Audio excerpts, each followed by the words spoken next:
Who is Generation X and how do we get our name? I'm going to try to answer that as best I can in 90 seconds or less. You ready? Here we go.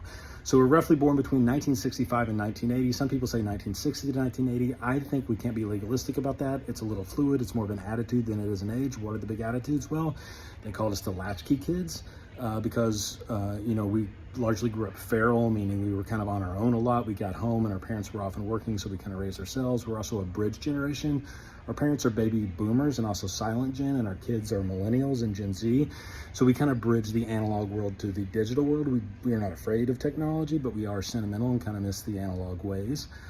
How we got our name Generation X is it was taken from a book written by a guy named Douglas Copeland in the mid-90s called Generation X, but he sort of borrowed the term from Billy Idol's punk band in the 70s called Generation X, but he sort of borrowed the term from a book written in the 1960s called Generation X about the UK counterculture, the young adult generation, but they borrowed it from a post-World War II photographer named Robert Capa in the 1950s who called Generation X that those kids that had grown up through the war and survived it. Basically, Generation X always meant the young kids in a generation that they didn't know what they were going to become, but it stuck with us for whatever reason.